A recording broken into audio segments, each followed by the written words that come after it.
present. We will take just 1 or 2 minutes now and we will start the program soon.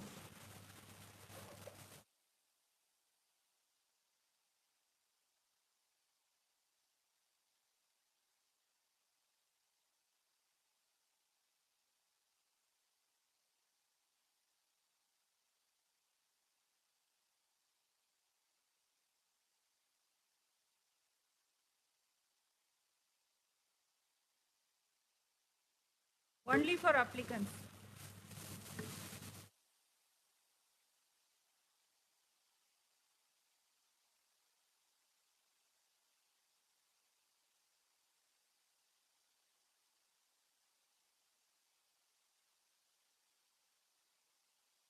Institute also. Institute specialization.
So can Vaishnavi Hinje, can you introduce yourself?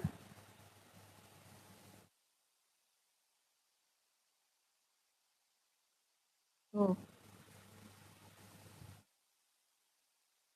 So is Vaishnavi, can you unmute the phone and start writing your name? Or we would like to know your background.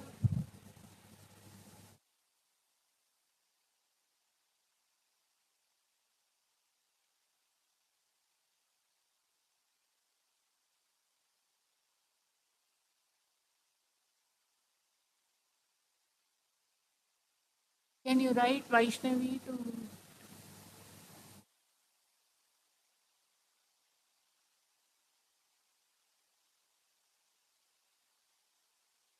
So you are from?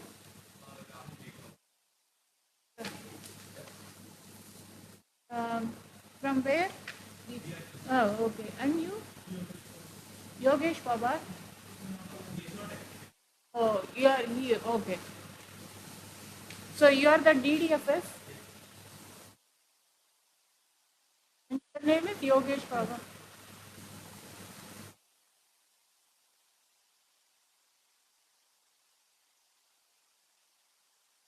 Okay, I think we are going to start the program. Without maybe if people are joining, let them join as and when the program is getting conducted. Good morning, everybody. This is the program as part of the startup pre-incubation program, which is being conducted by AAC, BARC, and HBNI Mumbai. So we wanted to conduct this program because we have started the incubation center and we wanted to understand the interest on BARC technologies. The first program we conducted during August 2024. And this time what we wanted to do was we wanted to check if there could be any interest in making a pair or team with other members. So that is why we were keeping this program on a Sunday so that you all can meet and then discuss.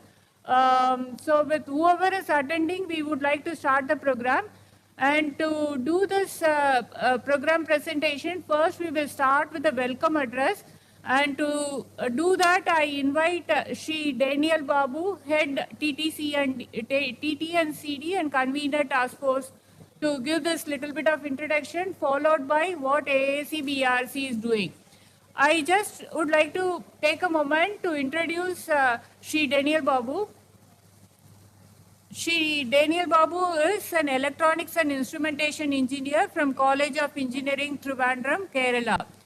He passed out from 34th batch of BRC training school and has vast experience in process instrumentation and control of nuclear recycling projects in spent fuel reprocessing and waste management.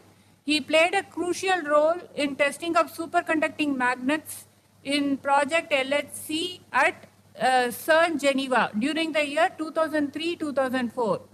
At present, he is heading Technology Transfer and Collaboration Division, TT and CD, which is known in short form, at BARC, looking after technology transfer activities. And he is also heading this Atal Incubation Center. He is a convener for Atal Incubation Center. And also he takes care of all the activities related to Memorandum of Understanding, Akruti Center, and patent screening. He holds additional charge as Head of Public Awareness and Media Interaction Division at DAE. So I invite Shri Daniel Babu to give the overview and how the program is going to be conducted. Yes, giving. Thank you, Madam Patnali. On a Sunday morning, a very warm welcome to all those who have joined this second cohort pre-incubation program. We have 4-5 students here physically present, and online also we have students. On behalf of AIC, BRC and HBNI, I would like to welcome wholeheartedly, especially our innovation ambassadors are here. Bikram Gota is there. Dr. Nayak is there, Dean HBNI. Dr. C.P. Paul, head of RRCAT Incubation Center, and other dignitaries, task force members, and a warm welcome to each one of you. Here we have our special invitee and guest who will be giving the lecture on the corporate innovation leadership for startups. That is Hemnandi Gupta. A warm welcome to you also. Madam Dipan Datta is there. Welcome you also. Just before going into the program, I would just like to give a brief of what is AIC BRC. And basically, we started our incubation activities quite long ago in BRC, and we were having this know-how technologies which we used to scale up or customize using incubation programs for last 2-3 decades. But post-COVID, this has changed when we joined hands with Atal Innovation Mission. And Atal Innovation Mission, under that banner, we have established what is called AIC BRC. And we work with a governing board headed by Director Bark, and we have a task force. Today we have a CEO also. Basically, what we are doing is BRC technology in-house incubation, where we scale up BRC, translate BRC technologies and commercialize it. We also do collaborative incubation, where we take up ideas from startups as well as outside agencies. And the program today basically is to inculcate entrepreneurship among young entrepreneurs. So in this, we had conducted multiple entrepreneurship workshops. There were 3 of them. And now using this cohort program also, we are trying to build up teams wherein BRC technologies can be commercialized. I think with that, let us not take more time. Once again, warm welcome to everyone, and let us go ahead with the program. Thank you.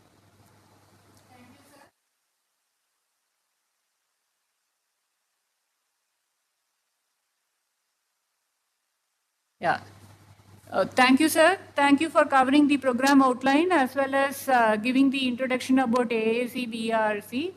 And moving on to the next session, we have this topic on how to form the co-founders. Why this session has this unique feature? Because we thought it is very difficult to bring the co-founders. And though this is not a format, we just would like to give how co-founders can be formed. For this, we have today a special guest from Riddle Incubator, who is leading the innovation, corporate innovation. So I'm delighted to invite Dr. Hemanidhi Gupta to give her a brief profile about her. She is currently leading corporate innovation and CSR initiatives, bridging startups and established corporations to foster collaborative innovation and sustainable growth. She is having a PhD in general management, especially in entrepreneurship from KJ Somaya Institute of Management, University of Mumbai. And she also has worked as a lecturer for MBA students in Punjab Technical University's distance education program. Later, she has done some business development manager roles focusing on startup strategy, process optimization, client relationship management, partnerships, and market research. And she holds an MBA in human resource management from University of Jammu, and she is also a bachelor's in chemistry and zoology. Her research topics actually are corporate entrepreneurship, entrepreneurial teams, team building, conflicts that can arise in teams, equity distribution in startup teams, co-founder compensation, intra-team trust and performance. She has presented lots of papers in national and international conferences such as the Indian Academy of Management, IIM Trichy and IIM Bangalore. And she has also received the Best Paper in Entrepreneurship Award from the Strategic Management Forum at IIM Trichy, sponsored by Desai Sethi School of Entrepreneurship, IIT Bombay. With that introduction, I welcome Dr. Hemanidhi Gupta to take us through what co-founders are, why it is needed, and how the teams that there are some teams which are already formed, and there are some individual innovators who have done lots of research on their own PhD topics and MTech project. So we want to hear from you as to how they can build their teams, and we are looking forward to this topic. So over to you, madam. Yeah, can you hear me? Yeah. A very good morning to everyone. So I'm Dr. Hemanidhi, and I think the introduction part is covered very well. So I don't need to introduce myself again. Coming to the topic of co-founders, this is, I can say, the essence of a startup, especially when you're talking about technology startup. Why I'm saying that? Because there are many studies, many research going on, which says that technology startups, they have the potential to develop technologies into different domains. But when it comes to run a business, when it comes to selling that product or service that is developed in the technology, there is a lacking in that space. So that's why they need to pair up with some kind of people who can help in developing the business that they can develop. Okay. So just before starting off this session, I just want every one of you students, I mean the startup founders, because I was told that there are some of the startups who have co-founders. Some of them are in the verge of getting, looking for some of the co-founders. They want to get paired with them. And some of them have looked at, but they are confused that whether to go with that person or not. So just a small activity, just write one name that comes to your mind that this person can be my co-founder. Okay, so you must have some kind of feeling. It can be from your networks, it can be from your work colleagues, it can be from anybody. Just write one name. You have pen, pencil, or in your mobile also you can write, right? In your WhatsApp or notes you have in your mobile. Just write one name that comes to your mind, that this person can be my co-founder. And if you write just 3 qualities that you see in that person, that these are the 3 qualities that this person has, and that's why I think that this can be my co-founder for my venture. Just write 3 qualities. Keep it with you. We'll talk about this in the last.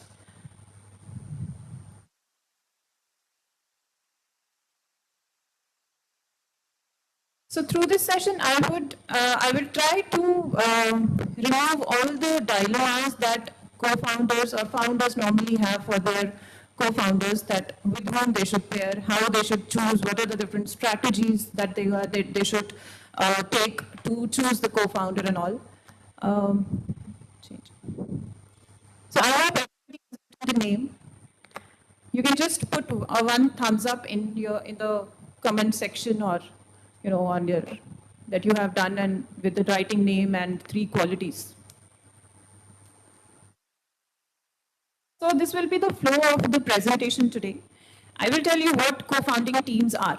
Then I'll tell you why co-founding teams are needed.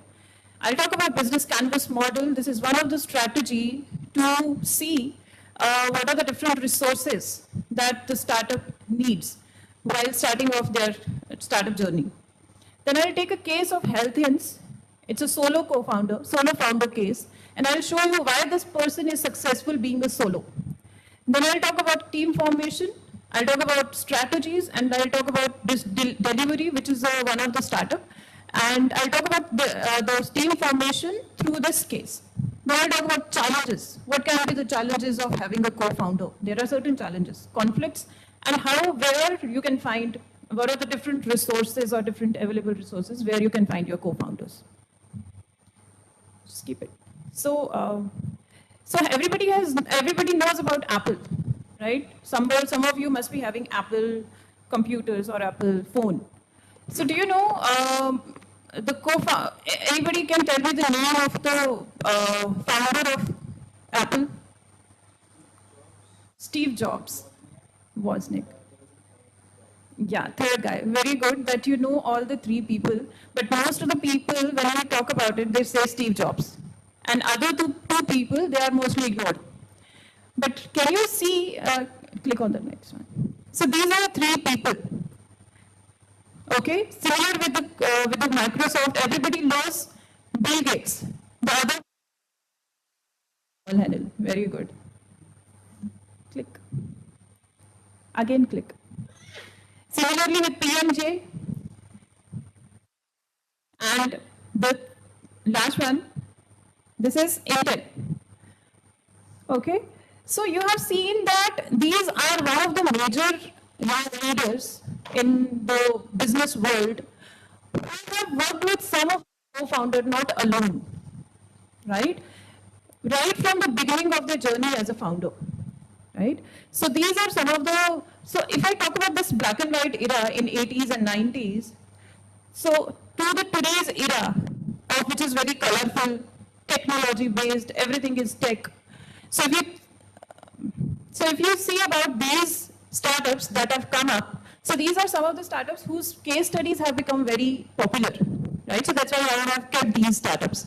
So like Delivery, Swiggy, Khatabook, Razorpay, there are many, Policy Bazaar, Zomato. So many startups are there who have a team with them, who started off with the team, right? So just to know why they started off with the team, not with the solo, so let's talk about it more.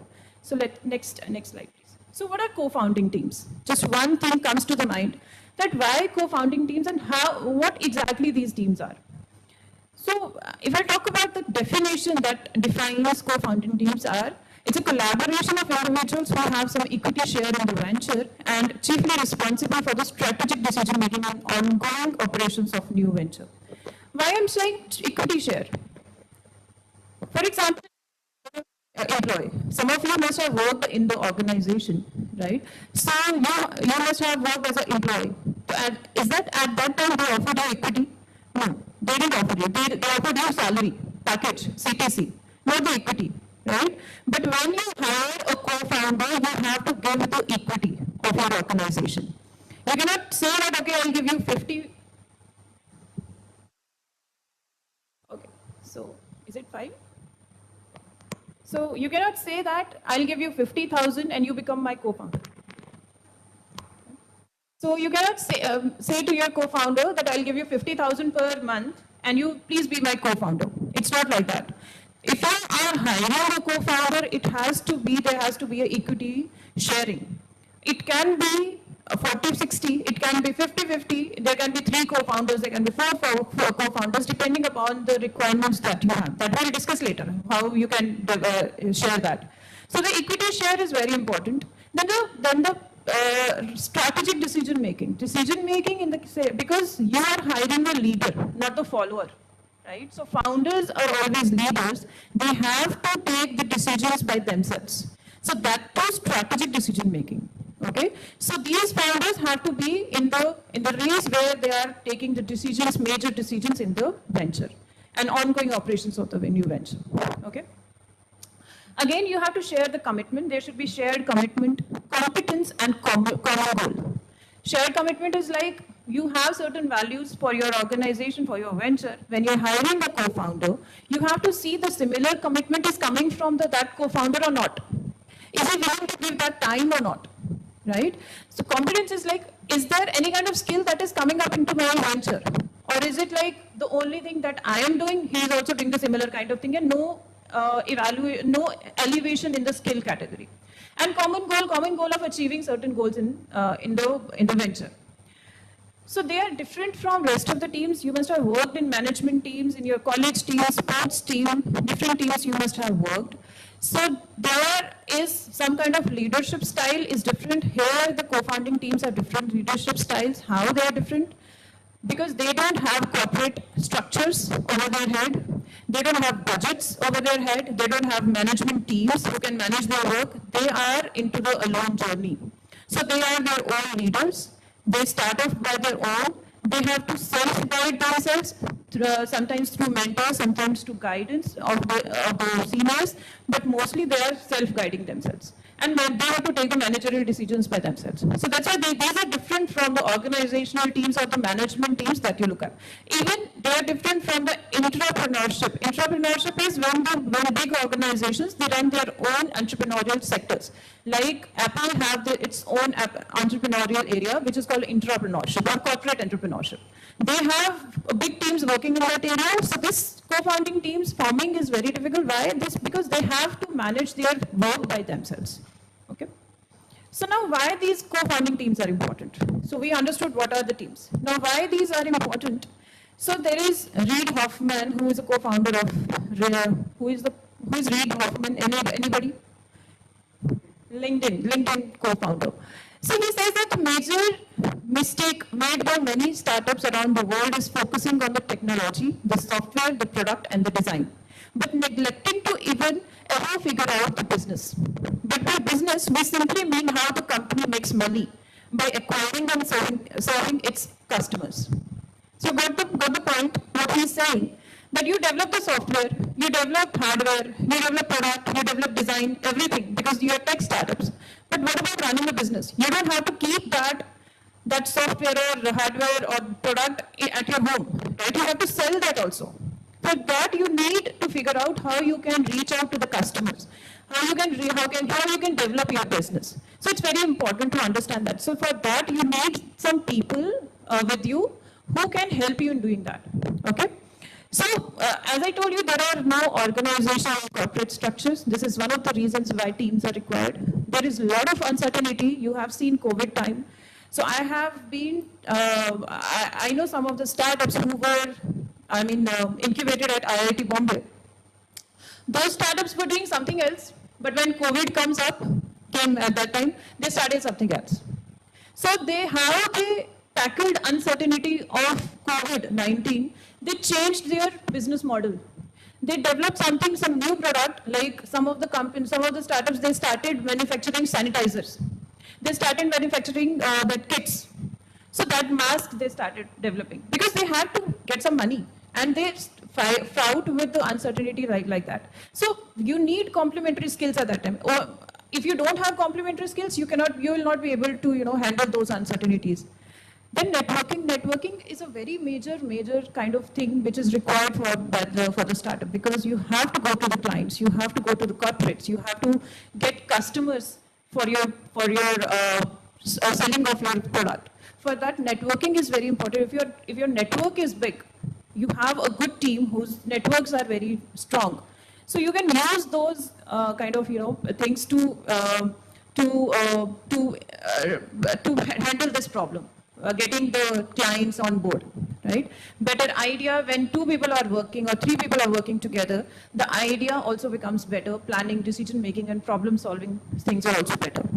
So we talk about business model canvas or business canvas model, which was developed by Alexander Osterwald in 2015. This Alexander Osterwald, he was himself a entrepreneur, and he did his PhD, and during his PhD, he developed this model where he talked about that what are the different key factors that the startups should keep them in mind while developing their idea, while developing their startups. Okay? There's one more point that venture capitalists, when you go to the venture capitalists or when you go to the investors, the first thing that they see is the team. That what kind of team you have. So because they invest on the jockey, not the horse. Idea, they will invest, but they will look at what kind of team you have. So they will invest on that. So that's why it's very important. So change slide, please. So this is the model, business canvas model, I can say. So you can see there are 9 key factors. I want everybody to be very attentive in this because this is going to be very interesting to know. I will just tell you what are these 9 factors, and after this session or during this session only, if you get some time, write about some of the points that you feel in the boxes about your startup. Okay, you must have seen some kind of military actions that goes on. Okay, so what they do, they develop a model when they are going for the war. Okay, so what they do, they develop a model. And they say that this is the area which needs to be captured, and that with the pointer and all, they tell everybody that this is how we are going to do that, okay, for telling the plan. So this business canvas model is also a kind of virtual picture of your startup, okay. So these 9 points will tell you what exactly you need, what exactly you should plan, what are the different things that you need, and everything it will tell you, okay? So these are 9 factors like key partners, key activities, key resources, value propositions, customer relationships, channels, customer segment, cost, revenue stream. So you have seen that I have given numbers in this model, okay? So why I have given these numbers? Because most of the organization, they follow this sequence that firstly the customer segment is important, okay? By customer segment, what I mean, whom do you help? Whom do you help is like, what kind of customers do you want to inculcate? Okay? Do you help, you would like to help? So customer segment is know your customer. We also always do know your customer. So this is like know your customer when you are having an idea of startup. Whether this is gender specific startup, gender specific is as in, if your product is specific to females, if your product is specific to males or kids, like what kind of customers you have, which specific group that you are taking into ahead. For example, some of the people, they develop premium products. Premium products is like for the category of people who are with high income. Those products are also developed, like different perfumes are there, like Louis Vuitton bags. So these kind of products are also there. So sometimes they cater to the very middle class level, middle class people, or low income people. So what kind of customers you have to write this in this box. Okay. The second thing which is important is value proposition. Value proposition is what is the value you are bringing up. What is the unique thing? We normally call it as unique selling proposition, USP. What is the USP of your venture, right? So USP is what is the unique thing that you are coming up that you have to write. If you are having a diagnostic startup, okay, what are the key things that you are coming up with that your competitors is not providing their customers with, okay? So you have to write that. Then third comes channels. How do the customers know and how the channels are integrated with customer routines? So what are the different channels that you are going to establish that will help you to reach your customers, reach your clients, right? So you have to understand this thing. The channels are very important because you have to reach your clients also. So you have to write down those channels. Supply chain management, how you are going to supply your things and all. Then customer relationship, clients are the, normally it is seen that as that client is a god, right? So you have to understand that clients are very important and how you are going to maintain that relationship with the clients. So what are the key factors? How are you going to hire some PR? Are you going to hire some people, team management here, to work with the clients, maintaining relationships with them? Then fifth comes revenue streams. How your revenue will be paid. I mean the revenue generation. When you work for when you are working on a startup, you have to generate revenue, right? So for what value, what are the different you're creating, and from different values, how your revenues will be generated, right? Where people will be willing to pay your startup. So that is also important. Then comes key resources. Who you are, what kind of value you possess, okay? Key resources, here the team comes up. Team, why? Because resources are your manpower, resources are your decision makers, resources are your different, capital that you have, different networking people that you are associated with. So these are the key resources. Here you have to be like, understand, after understanding all the things in the business canvas model, whether you need a co-founder or not. This point will tell you key resources. Then key activities, what do you do? What are the different activities that you will do in your startup, right? Then the key partners. Key partners here are your, because some of the startups will be like B2B, B2C or D2C, B2B2C. B2B is business to business, business to B2C is business to customer, direct to the customer, or business to customer. So these can be different segments of your partners. And who will be your partner?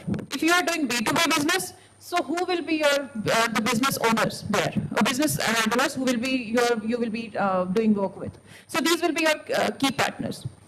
So next is cost. Cost is if you're developing a product, what can be the cost? So that everybody will be willing to to invest their money into this.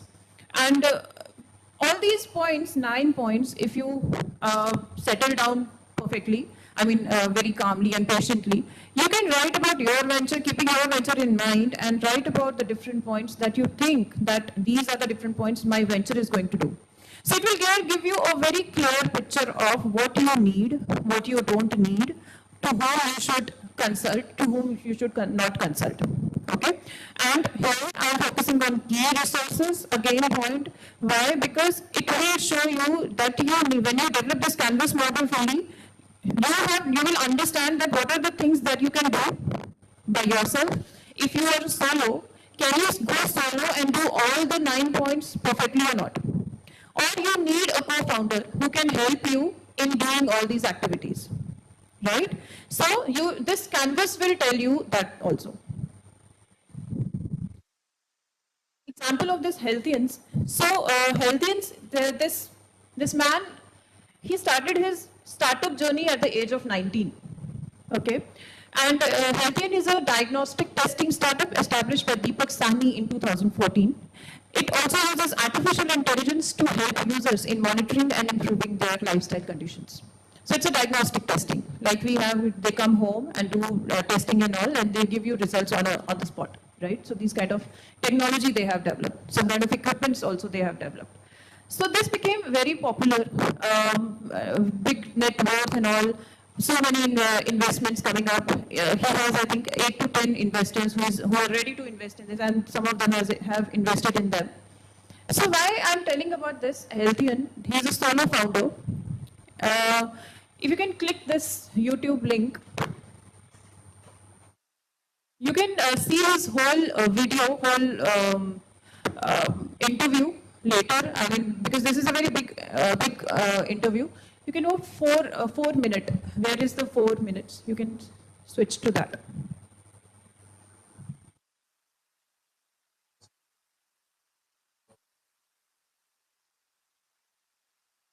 नहीं नहीं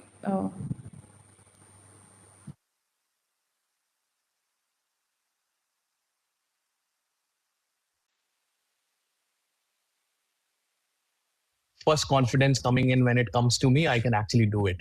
And from a very, very average guy, challenge came to me and I took that challenge and did that. And then post my 12th, somewhat I was almost decided because we come from a business family. My father was into the business and he was running to success. Business? So he was into fabric export and import, and he was into hospitality too. So both of our business was running fine till I was in 10th. My elder brother was just passing out and he wanted to join that business. So did you listen to him that his father is also into business? He's into fabric business or hospitality business. And after that, he also learned some kind of business things, that how to run a business and all. Everybody doesn't have this kind of liberty or have this kind of fortune where they get people in the family who are already running a business and who can guide them better that how to run a business. Everybody don't have. Okay, so this person has that kind of facility at home, that his father can also help, his brother is also into the business and all, his brother can also help in the networking and all. Please go to 12 minutes.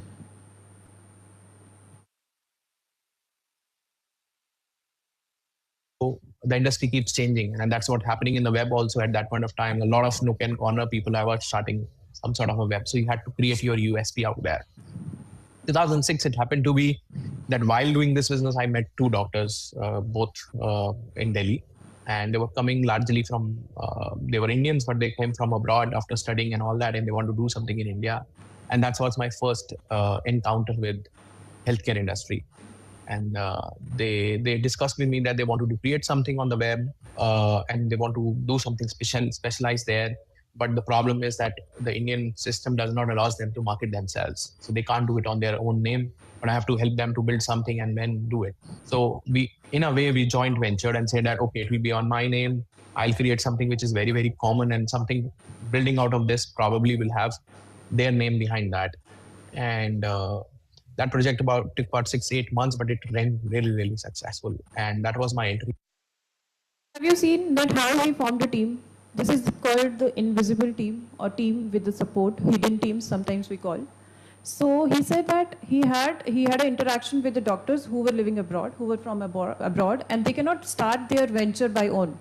So sometimes we have some of the people with us who are into government jobs, so they cannot run their business, right? We have some spouses also. They cannot come into the business, but there is always a support. So whatever he developed, he came up with the technology was developed by him, but the idea that how this comes from the doctors that he interacted with. These doctors helped this individual, this Deepak Sahni, to develop those technologies, that what idea they gave and technology he's developed. Okay? So when you are running a solo startup, you should have a team. Sometimes the team may be co-founder with the expertise or skills. Sometimes it can be a hidden team. Okay? So hidden team is like you should have some kind of people who are working along with you. May not be on documents, they are your co-founder, but they can be your teammates who can help you in running of the business. So this is how the solo ventures are run. You take the example of Nykaa. Nykaa is run by Falguni Nair, am I right? So Falguni Nair himself was an investment banker. Okay? He started her journey as an entrepreneur after 40s or 45s she started. So now she has documented that her husband and kids are also into the team, co-founders, right? But previously it was not. Just realize this thing, Falguni Nair coming from as an investment banker, she already has so much of networking, okay? Husband was helping her, kids were helping her, but they were not on documents that they are co-founders. But this is a hidden team that they have, okay? So similarly in the case of Paytm, similarly in the case of Ritesh Agarwal, Oyo. Okay, so if you go through these cases, you will understand how they develop their technologies and all. They are tech people, highly expertise in that. But when it comes to run a business, get some idea, you can use these kind of hidden teams also. Okay, if you want to go solo, you don't want to give up your equity and all, but you have to get that network very strong, that these people are very much connected to you people. Okay, got my point? Back to the presentation. So, what are the different strategies how you can, help, how you can form your co-founders?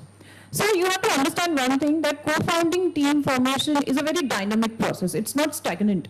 So, why dynamic process? Because sometimes the co-founders comes in, sometimes it goes out also. Exit also happens. So, if you have gone through some of the news, Zomato co-founder, it took exit. Right. So there are many of the startups, the co-founders, they just exit after some time because claiming that, okay, I need some change, I need some kind of, there are different reasons for that. So sometimes they hire one more. So and there are certain strategies how this can be formed. In most of the countries, in India especially, and in US also, it has been seen that founders, they use interpersonal attraction strategy to take the co-founders. What is interpersonal attraction strategies? When you are attracted to the people who are in your close network, okay? In your close network, it's known as strong ties. Strong ties you might look at your family member, your friend, your work colleague. So you look at, okay, this person I can trust more, okay? You give the importance of trust to that person, that I can trust this person.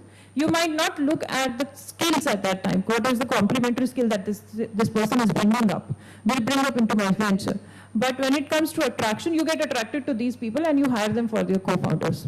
Most of the times it is like Swiggy, they have interpersonal strategy. Okay, this Policy Bazaar, Mobic. So these normally go with this kind of flow. Second is the resource seeking strategy. Resource seeking strategies, this is normally happens, like this program is pre-incubation program, right? So normally this happens with these incubators where the co-founders are being guided that what kind of person that you should get as your co-founder. You should look at the skills, complementary skills, what they bring into the venture and how your venture is going to go ahead. For example, Trestle Labs, if you go through this labs, you see the case study of this Trestle Labs. It was incubated in DISC Nasik. Okay, this is a Tata Trust incubation center in Nasik. So these two people, Akshita and Bunny, and there was one more. Now, I don't know, I think he has left. So there were three actually when I had a conversation with them. So they started and they have developed a kit which is called Kibo. So this Kibo, this helps in the visually impaired people to understand different educational books. So what they do, they convert those written materials, written manuscripts into audio. Okay, and the visually impaired people, they understand those books. They get education through those visual audio clips that this Kibo do. Okay, they have to upload those books and it will come up in the audio form. So they understand it by themselves, not by that way. So this startup is running very nice. I mean, they have got appreciation from the President of India also. They got the National Award in 2020 in Best Innovation in Technology. So, so these two people, they met at the incubation center when they were doing this kind of programs and all. So they both the mindset and vision, they combined together. They saw that both the person had done some kind of projects in the college time for the blind people, and now when they came up in the incubation center, they knew each other, and then they said that this can be my co-founder. Okay. So this is how the resource seeking strategies. When you look at the skills, when you look at those resources, what the co-founder can bring into.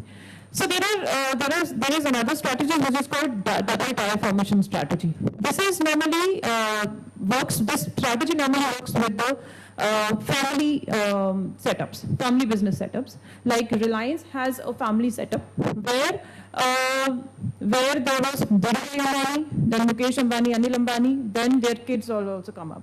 So double tier formation is there is one formation of the first generation, then another formation of the younger generation. So that kind of strategy is also there. So where they get some kind of people on board and where they get people from their family as a co-founder. Okay. So that kind of strategy is also there. So formation takes place. What is the process? So this is the case of delivery. Delivery, You get many parcels from delivery these days. Even Amazon sends this parcels from delivery. So when delivery was started, it started in 2011, and Sahil and Suraj were the first person who actually started delivery. And later Mohit, Bhavesh and Kapil joined in. Okay, change the slide please. So this is the model. I told you about interpersonal strategy. I told you about resource seeking strategy. You have to understand the first is a lead entrepreneur or group of entrepreneurs. In the case of delivery, there was a group of entrepreneurs. Group of entrepreneurs because two people, they joined up together. Sahil and the other one is Suraj. They were sitting together. They got some idea in their mind while talking to the delivery boy of the restaurant who brought in some kind of food to them. And the delivery boy was not happy. That he said that I'm not happy because the restaurant where I belong to, it is going to close. So they asked for the reason that why this is going to close. So he said that because deliveries is not going on. They are not able to deliver the products, the food on time. So that clicked into their mind that we should start something where the deliveries become more, approachable, more kind of effective and all. So they had this idea and they discussed this with the restaurant owner, and they started off this journey as a delivery system with the 4 products first, and later on they started off the delivery of all the products. Okay. So their startup was so good that in 1 year only they got the first investor in 1 year only. So when you start off, the first thing that you do is interpersonal. You're taking your co-founder through the interpersonal attraction theory strategy or through the resource seeking strategy, right? When you do that, the first thing that comes into your mind that you should see what kind of outcomes that is coming up from your co-founder and all. So incipient team characteristics is the initial team characteristic that you get from these co-founders teams. And while doing that, you evaluate the team processes, team performance. That is that team is sufficient to run this startup or not. If it is sufficient, you go with the team. If it is not sufficient, you go with the other team. You get more members into your co-founders as a co-founder or your team members. Depends what kind of resources you have at that time. So at that time, like delivery, they came up with 3 more co-founders, Mohit, Bhavesh and Kapil.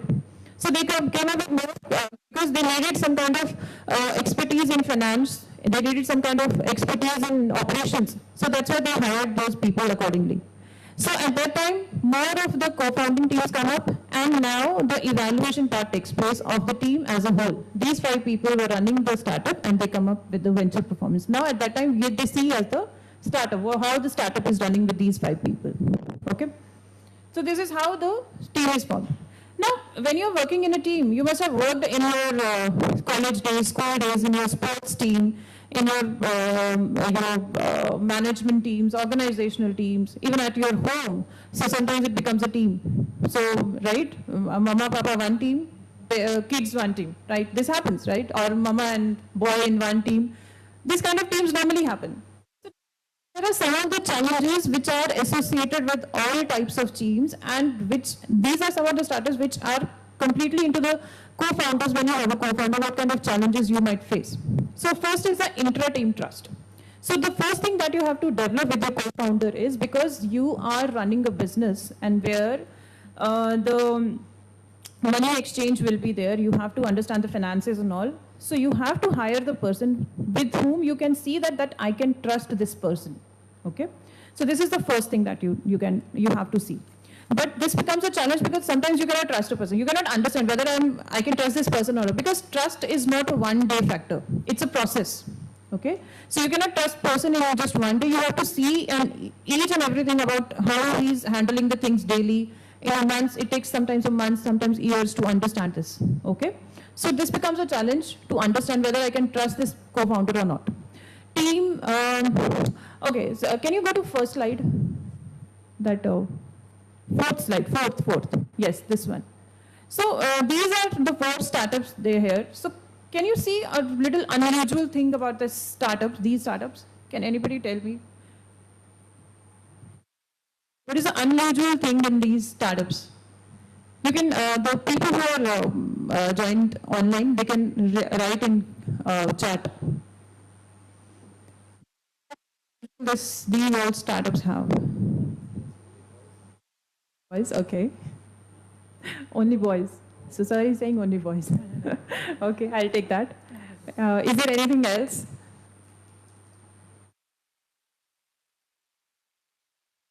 And anyone writing in the chat? No, they have not written. Numbers, right, very nice. So numbers are there. So go to that slide only. So have you seen that there are five co-founders, 2 co-founders, 3, 4. So how to decide this number? This becomes a challenge. How many co-founders I need? Do I need 1 co-founder? Do I need 2? Do I need 5? Big Basket had 5. And you know, Infosys had 7 co-founders when they started off. Housing.com had 11 co-founders when they started. Okay? So you have to understand the number is very important. Why it is important? Because at the very early stage, it's difficult to determine that number that one is required to. But then again, you have to go to the business canvas model and you have to see the resources that you need. How many people you need for your startup? Okay, this can help you in understanding that. You need 1 co-founder, एक ही co-founder से हो जाएगा कि नहीं हो जाएगा ये काम अगर उसमें हो जाएगा. Do I need 2 co-founders? Or if I hire an employee when I get money, because in the initial time of the startups, you don't have money to pay, right? You don't have money to pay the salaries. Money is a very big constraint at that time. So that's why you hire a co-founder, because with co-founders, you can just give them equities. You cannot, okay, you take the equity, 10% le lo aur kaam karo, right? But similar thing you cannot do for the interns also. Interns will also say, I need 10,000 rupees at least, okay? So you cannot do that.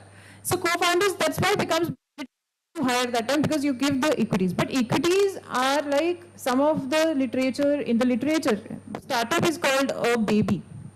Okay, startup is considered as a baby, and when you are giving up your equity and when you are hiring a co-founder, that means you are giving a part of your baby to someone. Okay, I am managing this startup, but you have to manage this baby also. So it's difficult to give your baby to somebody, right? It's very difficult. So, but startup is like a baby, because I am developing this. I have done everything. Now I want a co-founder. So I have to see this co-founder that you have to manage my baby, huh? Okay? So that means that size, how many co-founders can take care of your baby, take care of that thing, so that baby grows up into a big gentleman or nice woman, right? Who can do a lot of things in the society and all, okay? So that kind of number is also becomes a challenge. Then role assignment, working as a team, not group. So you guys have to understand the difference between team and a group. I just want you all to visualize IPL match is going on in Wankhede Stadium. Just visualize this thing, okay? Okay, I'll take CSK. Dhoni is my favorite. Okay, so I'll take CSK and Mumbai Indians. They both are playing. So Dhoni is doing the batting. I don't know next year he will be playing IPL or not. But let's say he's batting, and the Mumbai Indians. Who is the bowler there? Anybody? Bowler? Any good bowler from Mumbai Indians? Hardik Pandya. Okay. So Hardik Pandya is bowling. Okay. So CSK, Mumbai Indians, they are playing on the ground, and there are people around who are the spectators there who are looking at the match, and there are few people some of the people in the crowd, they are wearing yellow T-shirt and they are supporting CSK. Some of the people are into blue T-shirts of Mumbai Indians, they are supporting Mumbai Indians, right? Now, when I'm as a spectator, I'm looking into this kind of condition. So I can say that CSK team and Mumbai Indian team, they are playing in the ground. I will not say CSK group is playing in the ground. I can say that the people who are the crowd there are group of people, not the team of people. There are group of people who are supporting CSK with the yellow T-shirts.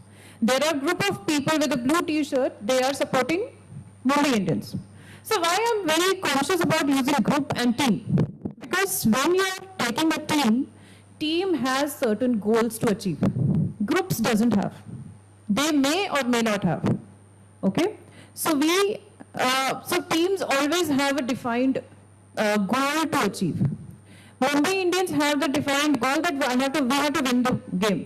Okay, so they have come to the ground with a definite goal, with a definite vision. Okay, this is the play, this is the match. If we win this match, we'll go to the next round. We can go to the finals also.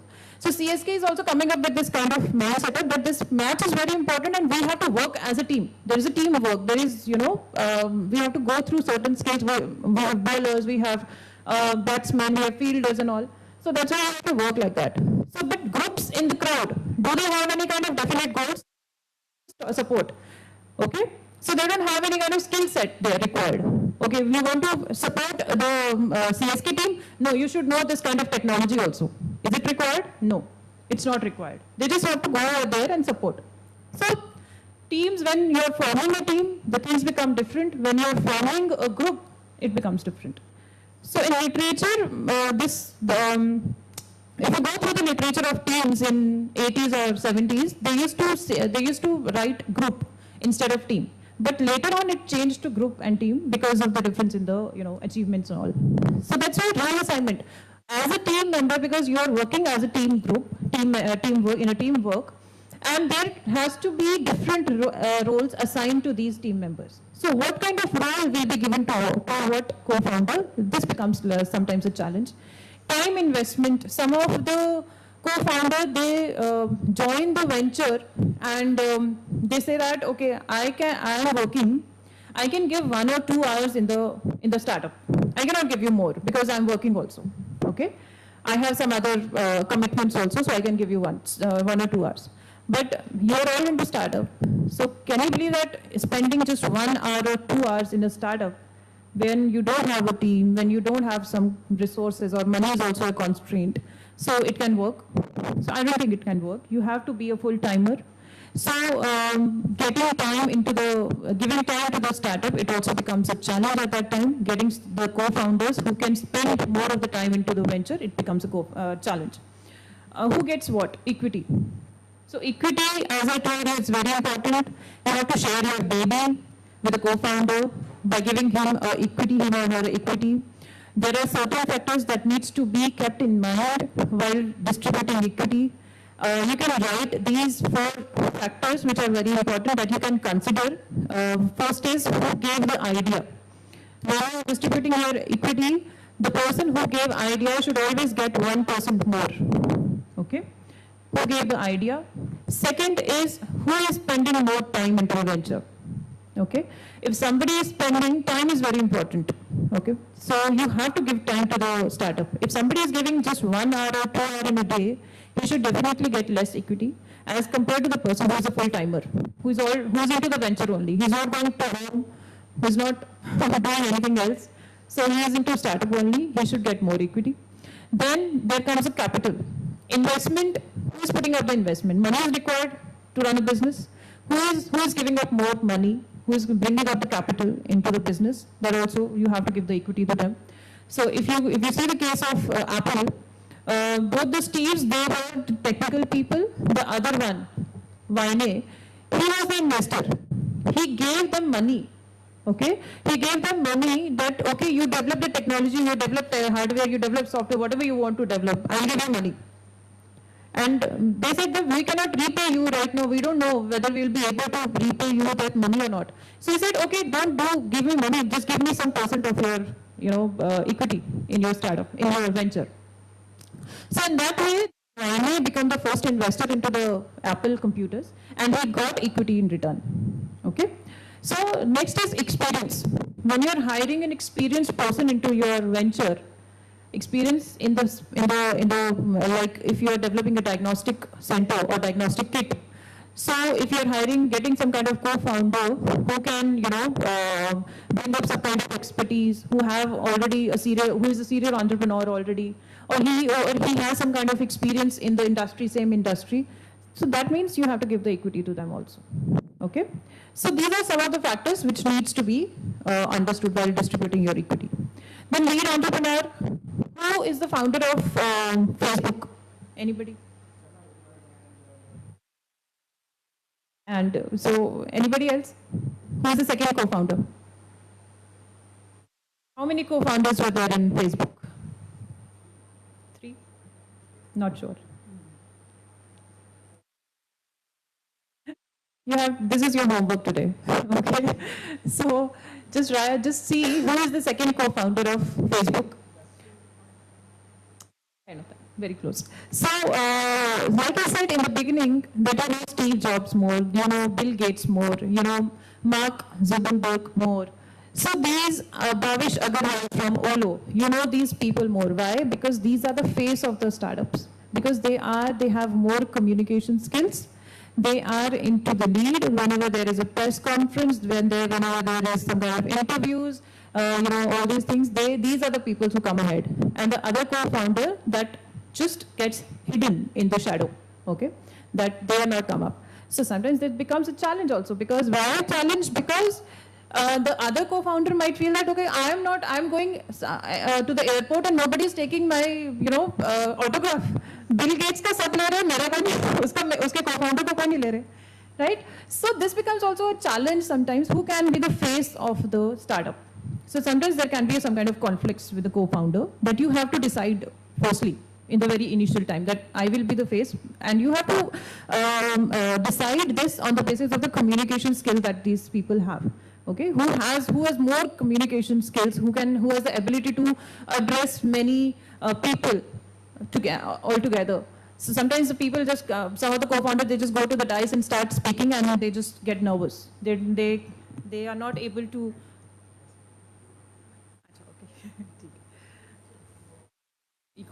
Okay. So you have to understand this thing. Okay, who can be the lead of the entrepreneur, lead of the startup. Next is communication. Communication is very, very important. You have to communicate with your co-founder on a daily basis when you are searching for the co-founder and when you actually selected the co-founder, and after that also. There should be daily communication. Many of the startups I have seen that they fix one time. Morning 10 baje ka call hoga. And every co-founder should be there. And they will discuss that what we did in a full day. What are the things that we get? Or they have this communication once in a week, that this is the time that we have fixed and we are going to talk. Even if we don't have anything to discuss, but still we will have a call so that we make this as a habit. It should not break. So this communication transparency also becomes a challenge sometimes, because some of the co-founders, they don't follow it. मेरे पास time नहीं है, I don't have time today, so we'll discuss this later, that kind of things. So that becomes a social loafing is one of the problem that comes up with these startups. Why? You must have played that tug of war. Okay, there is a rope, some group of people on one side, on the other side, and they just pull it. You just play this again at home, and you just try to pull that rope, one person there, and just try to analyze the efforts that you are pulling up, you are trying to make when you are solo. And when there is a group of people, you just try to analyze the effort that you are putting up. You will notice that when you are there with a group, your effort becomes less. Okay? And when you are working as a solo, your effort becomes more. So this becomes a problem with the team also, when you are working with the startups and when you are working with the organization. There the dependency becomes a problem, that okay, if I'm not doing, the other one will do. So less efforts are put up. So that also becomes a problem. So this was developed by Max Ringelmann, who gave this idea of social loafing. Then groupthink also becomes an issue. Groupthink is like, people are like, they are good followers, but they cannot be like good leaders. Why not leaders? Because you need to have difference of opinions sometimes. Okay? If one is saying that, okay, this will work, the other will say, okay, yes, this will work. So he is not having any kind of his own opinion, he is just following the other co-founder. That also becomes a problem. The other one should use his mind also. He should have this kind of capability that, yes, I can also give some kind of opinion, I can also work on this. So there should be one or more. That's why I said, when you are working in a team, there is better planning, there is better idea, there is better decision making. Why? Because 2-3 minds are working together. Okay? So this should not be a problem. So if this is happening with your co-founder, you should change the co-founder. Okay? Next. So there are some of the conflicts also that happens. So normally I said that there is a difference in the viewpoints. There are sometimes differences in the opinions. So normally these are called as task conflict. So normally these kind of conflicts, they are good for the performance. You should have difference of opinions. But the thing is, you should take it also. If somebody is saying, okay, I think this will not work. I think this will work. The first person can have this kind of feeling that why he is always running after me. Why is saying always cutting me that no, I'm wrong or he's wrong, right? So if that thing happens, this becomes into the relationship conflict. Relationship conflict means when you have difference of opinions, you take this to the heart that this person always dislikes me. This person has some kind of issues. This kind of, frustration kind of things happen. This we have seen in the organizations also. So these kind of things happen. When you have some new ideas, the other person says, okay, why you are giving me new idea? I know everything. So this happens there, na? So this should not happen with the co-founders. So the task conflict should not develop into a relationship conflict. There should always be a good intimacy, good, understanding that if somebody is coming up with some new idea, you should listen to it properly and you should give some weightage. Yes, there might be chances that you don't like it. You should tell them completely that I think this will not work, I think this will work. Okay, that becomes more productive in approach. So these are some of the startups that had conflicts. Like I said, Housing.com, they had 11 co-founders in the very beginning. So they had a conflict. So this venture, when they started off very nicely. I mean, they had good revenues in the very beginning. But when they started off with one of the co-founder, he sold his shares to some of the employees without consulting the other co-founders. So when other co-founders came to know about this, that their shares are being sold without consultation with the other co-founders, with the team and all, board members, nothing. So they stopped working over there and they took some action on that co-founder. So that kind of conflicts develop. So all these Indigo Airlines, you should read about this case, Indigo Airlines. They had a conflict after 10, 15 years. They were working together, and here the problems comes up with a power clash. Okay? So one of the co-founders, he came up with some kind of the idea. The other one said, no, we cannot take it. The same power clash came up. And because the other co-founder, he had 1% more equity. So you have to understand that when the co-founder has more equity, the co-founder which has more equity means that he has more power. Okay? The rest of the people will listen to that person because he has more power. So when you are distributing your equity, you have to be very conscious about it. Whom you are giving up more equity. Okay? So all these startups, they had Bharat Pay, Shark Tank. I think you all know about it. So these are some of the case studies that you can read about. In the family businesses, succession also becomes a problem. Succession is when father has some kind of issues, when he's not ready to give his organization to the kids, whether to give him or not. Or sometimes kids are not like, I don't want your business. I want to run my own. I want to open up my own venture. So that kind of issues, ownership, sibling rivalry, nepotism, it has become very famous these days.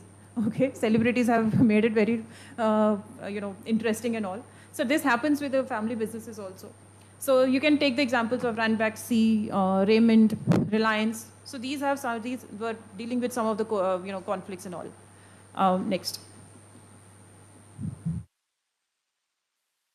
So where you can find your co-founders. This is an important thing. So here, how much networking you have. So that can be tested here. Like organizations are there. There were Entrepreneur First, Founder to Be, Start Be, Co-Founders Lab. You can consult these organizations to get a co-founder. Networking events, you should go to different networking events. Many of the startup founders, they get their co-founders in these networking events, okay? Like TIE programs are there, TIE Sparks, Indian Angel Network events, Entrepreneurship Summit. Many of the institutes these days, they do these kind of summits. So it's like all throughout the year, it keeps on going. And you should visit these kind of, events. Like IIT Bombay also comes up with this. So there are different, in our campus also, recently it has coming up, social event is coming up in February. So there are many events that keeps on going throughout the year, and you should visit these events to know the people with a similar kind of, liking, similar vision that you can get there. Through social media, LinkedIn is a very big and very useful platform, to where you can get so many people on one platform. Facebook, Meetup, these are the social media. Then educational institutes, incubators, like you are all incubated here in AIC. And then accelerators and incubators again. Like I gave you the example of Trestle Labs, they found their co-founder there. Then mentors also sometimes they give you some kind of options that, how to get the co-founder, and they can help you in meeting up the co-founder. So I think this was all the part, and this was the raising capital is not the toughest part. The toughest part is building a great team and making sure it's growing with the team. Okay, so this was given by Ola co-founder. That team is something which needs to be developed, and it's very difficult to get the co-founder. But these are, I think, the business canvas model, business strategies that team formation and how this formation can be done. You will have some kind of, you might have some kind of, thought how you can go ahead with this. So if you have anybody having some kind of questions, I can take that. Do we have time? I can take one quiz with Yeah. that. So thank you, Dr. Hemanidhi. It was really a lucid presentation, and I hope there won't be any doubts after this. You have really given an elaborate presentation. We can take up one or two questions in the interest of time. So anybody from online and those who are present here, we can have a quick question to Dr. Hemanidhi. You can write the questions in the chat box so that we can understand. We can have if you have time, 5 minutes, I have done some kind of online live quiz. So if you can do it, we can do. So that I will also understand whether you understood this kind of thing or not. It's an assessment, or it will help you in understanding it better. The other presentation.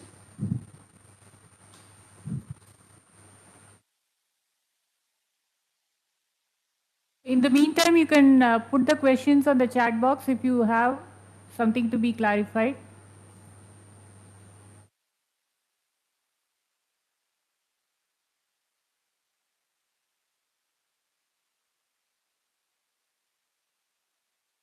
Yeah, so everybody has to Google menti.com.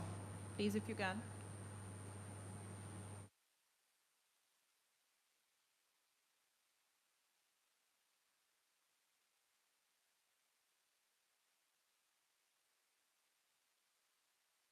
Yes, so everybody in their smartphones, in your own phones, just click Menti, just write in your Google menti.com. This is the website that you have to search in your Google. Everybody can do it. In your smart, done? Is it asking for the code? So you have to write this code.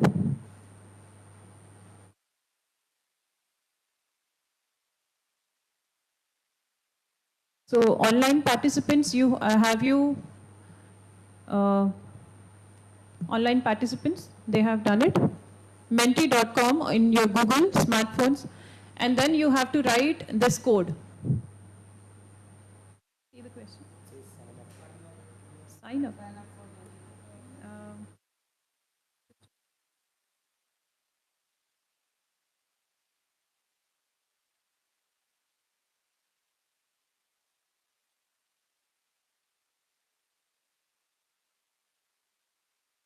Come up with the question.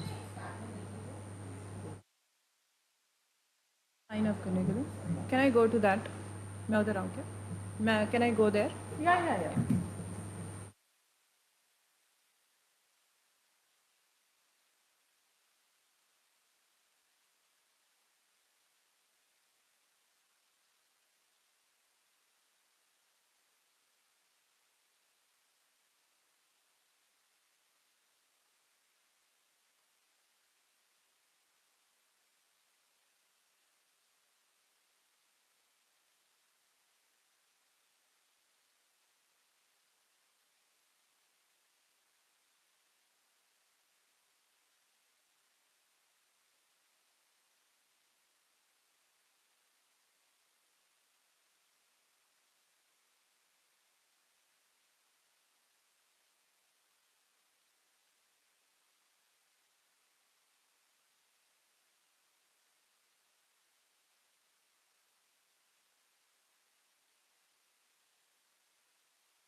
So everyone got the question?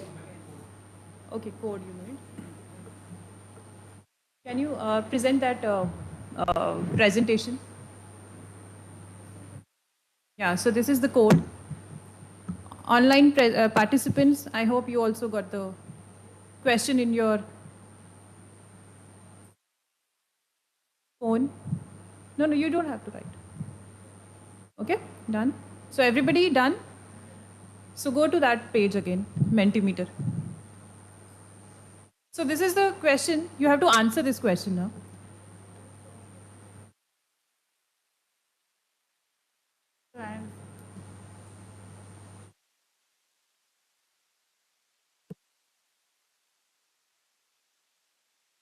How many of you have? Yeah. So anybody else? You can have. You answered or not? So I'm giving you 30 seconds to answer this.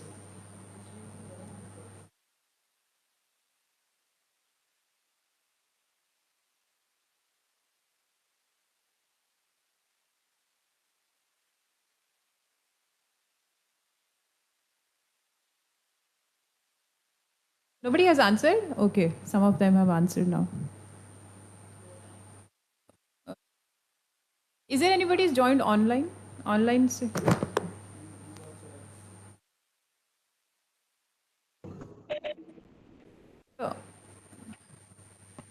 for the online people, are you able to come up with menti.com? No, I couldn't actually. So you have to you have to search menti.com in your Google, in your phone. Okay, let me try that. Google, go to the Google, write menti.com. How do you spell that? MEN. Go to the presentation, please.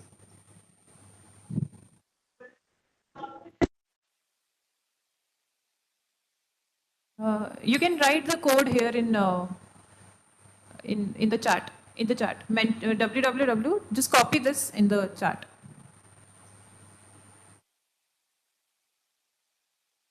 This is a presentation. You just have to write in the chat.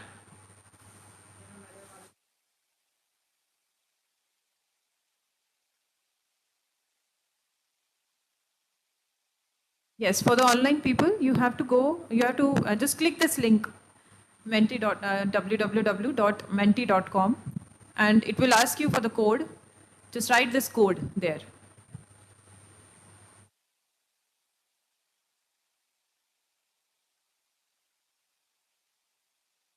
How many of you have joined? There are only 2 applications there, so rest others are internal members. So everybody can do this. It's not like even ma'am, you can also do it. No, I don't want to think.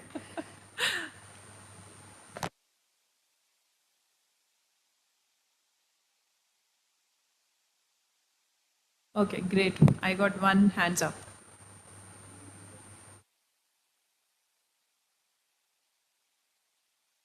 Yeah, he has done it. So is there anybody else who has done it? So I'm not going to give you marks for this, so don't worry. You can join. You have done. Okay. Yeah. Okay, go to that questions.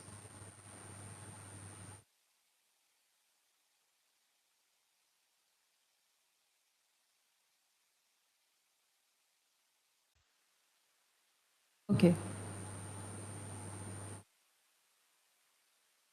So we got 38% in useful, but skills and experiences matter more.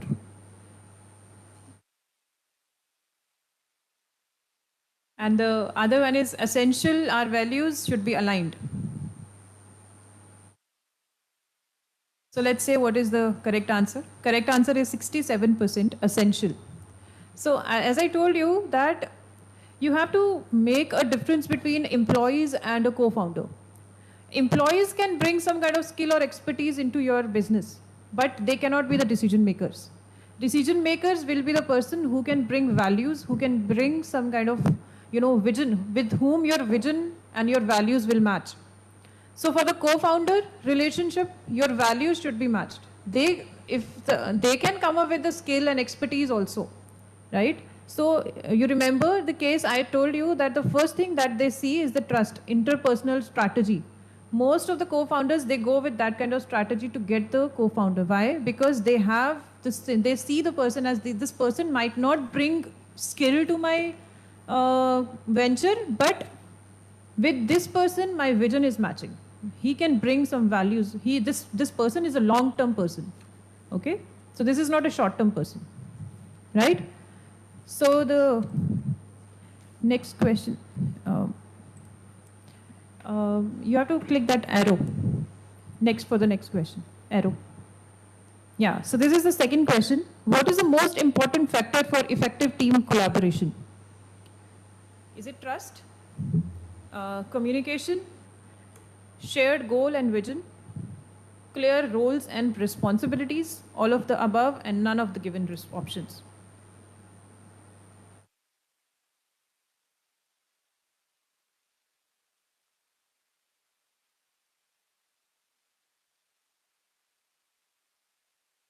I have answered.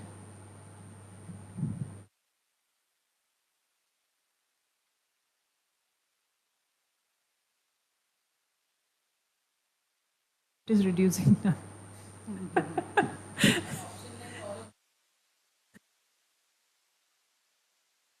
It's most affordable, huh? Okay, great. So let's see the correct answer. The correct answer is all of the above, as it was expected. Okay, so so all these things are important when you are talking about co-founder, right? So communication, as I told you, goals and vision, responsibilities. So these are all important. So click the arrow. So what's your primary motivation to have a co-founder? Why you want a co-founder in your team?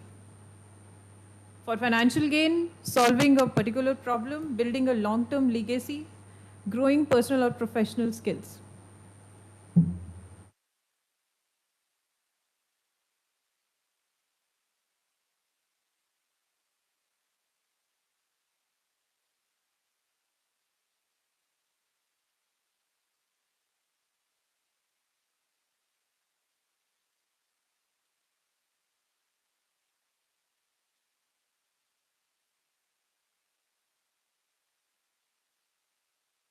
I think all have answered. So let's see. Okay, people are answering.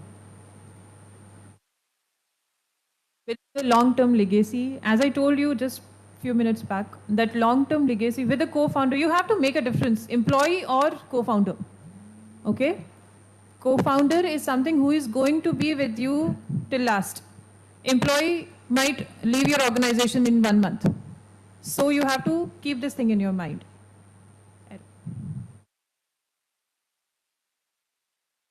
Which work style do you prefer for your entrepreneurial journey? Is it structured and planned, flexible and adaptable, collaborative, involving the team in decisions, independent, working solo on tasks? So it's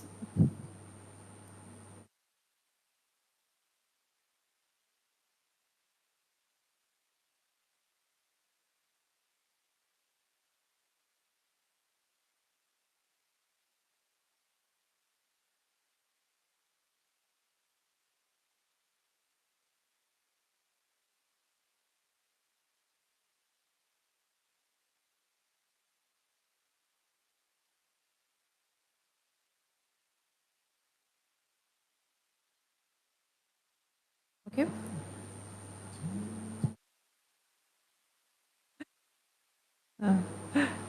So let's see the answers. So this question is little, so it depends on your own entrepreneurial journey, how you want your journey to be. So somebody will want as a collaborative, somebody will want as a flexible, somebody will be structured. So this can vary. So it's not like that this is the only correct answer here. So most of the people will get into collaborative because then they know that they need team and they know the people around. Yeah. How do you prioritize when faced with multiple competing tasks? You have multiple tasks to do. how you will prioritize and how you will do the work based on what yields the highest ROI, return of interest, according to deadlines and urgency, by delegating some tasks to the team, by intuition, focusing on what feels most important.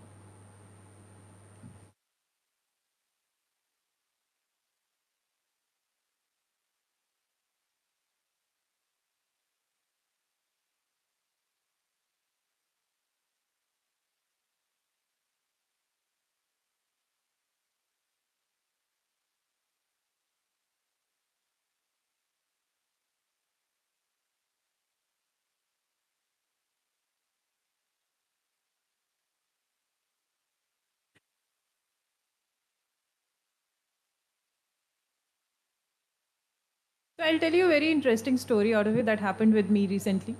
So as I'm associated with the Riddle Incubation for Corporate Innovation Programs and all, CSR. So recently we had a event there. So where we had a collaboration with HDFC Life, and the startups were, they were selected startups who were pitching for the investment and all. So there was one of the startup from the MarTech area, okay? So marketing tech. So this person, early stage startup, and I just called him up and I said that your startup is being selected for this program and you have to come to Mumbai. He was from Indore. You have to come to Mumbai to present your startup pitch deck in front of the HDFC Life investors and all for the demo day. So he said, on what date? So I told him that this is the time and this is the date. So he told me that I had, so the same day I have a big event in Rajasthan. The Thai event is there, which I am organizing. I am the organizing committee over there. And it's a big event for me because a lot of investors are coming over there. So I want to meet them. So I'm not able to get that I should come to this thing, or I should come to Maharashtra, or I should go to Rajasthan. I told him very clearly that you have to take a decision on this, right? Why decision on this? Because here HDFC Life can give you some kind of opportunity, because your startup, and there were different rounds to select that startup. So you have come up with all the rounds, and this is the final round that is coming up. You can get some kind of investment or some kind of amount from grant and all from them. And there you have to pitch the investors and all. So that is going to be a big process again. That is also important. I can understand that when you're an organizing committee, now you have to see which is more profitable, which is more appropriate. Now you have to see. You will get a pool of investors in that. Here you are getting one investor. Okay? There you have to go through the process. There the last point it is there. So you have to take. So he said, okay, what time is it? Then he started calculating all the things, when I can reach there, when I can. So he took a morning flight in the came to Mumbai, attended the event, presented his pitch deck, and left early to reach Rajasthan, took another flight and reached there, and attended that also. The thing that he was thinking that the ROI will be there more as compared to here. He got the prize money from, he got selected. I mean, there were other startups also. He got the best startup, which was selected by HDFC Life to take on board. Okay, and there in the event, I don't know, he got some networking there. Some investors were like, okay, I'm going to talk with you and all those kind of things. And that will become a process and all. So why I'm telling you this, sometimes you feel that this will not give me more money as compared to this event or this thing. Sometimes you might have this kind of, things that come up. So, but as an early startup, you should not lose these kind of opportunities as an early startup. Later on, when you are developed and you are generating revenues and all that, that time you can decide that, okay, this is not giving me, I don't have time and all those things. I cannot invest my time on this. But as an early startup, you don't have to lose these kind of opportunities. You have to grab those opportunities.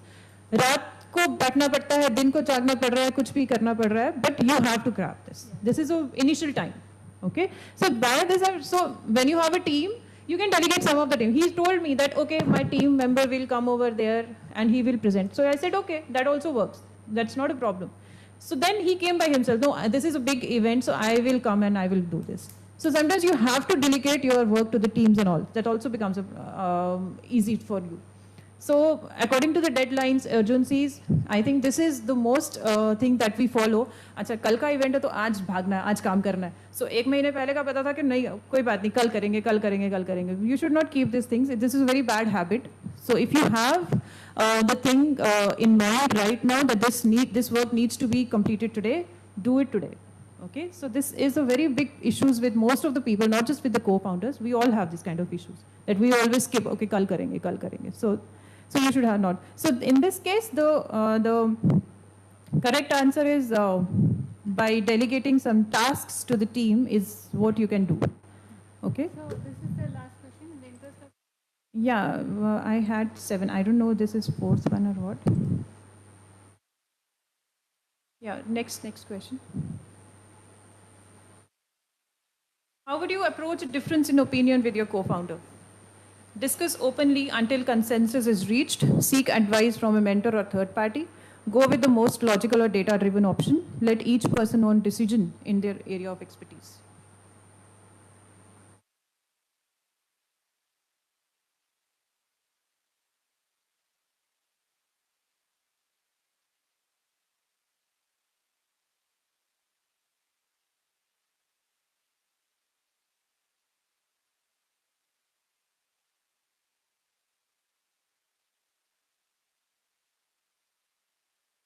Just to answer this question, just understand that your baby is being handled by your co-founder, right? So how you can manage this co-founder to handle your baby well? This is between a fight between husband and wife. You have difference of opinion in, handling your baby.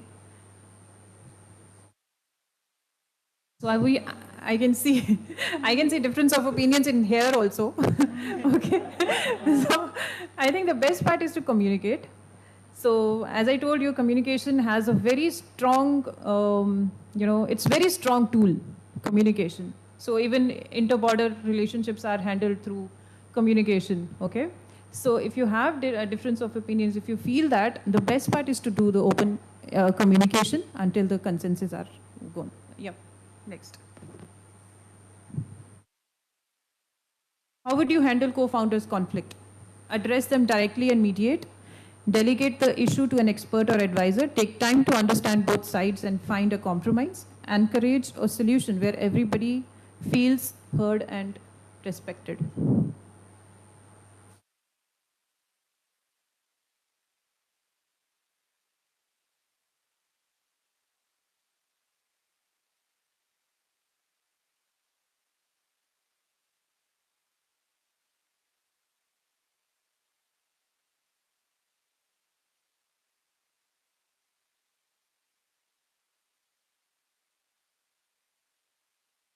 Yeah, majority wins. So the solution should always be like that everybody feels that, okay, I'm heard. So this is a very common thing. Okay, the first one, address them directly and mediate can also work, because sometimes this also work, that you're addressing their issues well, okay? Then is there any other more question? Okay, this is the end. So this is the quiz. I think, I hope you all understood it well, that how you can do it. And this is what I mean, take ahead. Very nice. Thank you. Thank you. Yeah, thank you so much. Thank you so much for the invitation and all. I think you have cleared almost all the doubts. At least from this team, there will be any doubts from Yeah, okay. co-founders. Thank you so much. Yeah. Thank you for coming here. So, as a token of appreciation, I want Srini. Hello, I have a question. Can I ask a question? Yeah, sure. Yeah, tell me. You spoke about consensus, when there is a difference of views and opinion. But consensus is not necessarily the best solution, no, because one of them may have a very valid argument. So should we always work towards a consensus, or try to see which is the most optimal solution? If I'm able to understand your question well, you're saying that consensus it can work and it can not work sometimes, right? How to go ahead with this? Is this your question? That's right. Okay. So see, whenever there are conflicts with the co-founders, it's always good to have a good communication with them. Okay. So sometimes what happens, it's like I have seen some of the startups, they just come up that I don't want to work with this co-founder anymore because this is not doing it.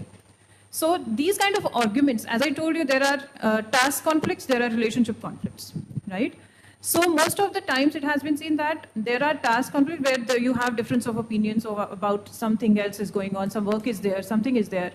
So you have difference of opinions. So your co-founder can have different opinion, you can have different opinion. So that works, that you should not take it very seriously about it, okay? But when these difference of opinions that comes as a personal attack, okay, when you think that I cannot trust this person anymore, okay, so at that time you should communicate. You should communicate at the time of the first conflict that you have. That time you start communication the things. But still, if you're not able to find out any kind of consensus, any kind of endpoint where these conflicts are not ending up, I think this is the time you should say bye-bye to your co-founder.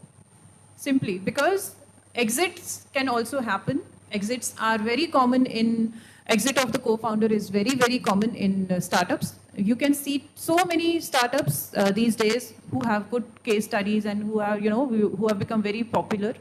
But if you're not able to sit in one room with your co-founder, you just have difference of opinions, and you have there are some things that comes up with your trust. There are some things that you cannot communicate with him properly.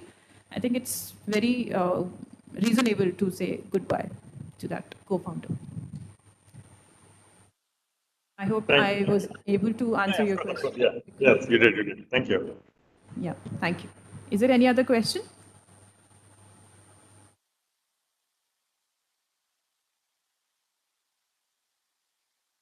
Just one more comment. Although I also felt that many of the suggestions you brought forth, I think there is not no necessarily one answer to those questions. I mean, in a sense, it could be very context dependent and situational. Am I correct? Yes, of course. It is always connected to the situations because, there are many people here present, right? So everybody has their own startup and own domain, right?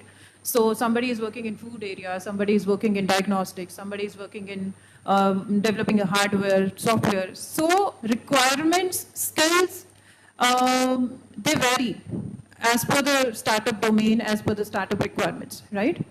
So the situations become very different, very different. If I'm giving you the example of Indigo, it's an airline company, right? The situations are different there. When I'm giving you the example of housing.com, the startup is totally different. So the situation becomes different.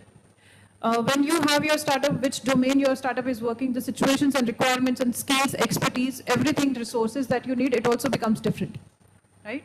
So when it becomes different, situations become different, the conclusions, the solutions for those problems also becomes different, right? So you have to understand this thing.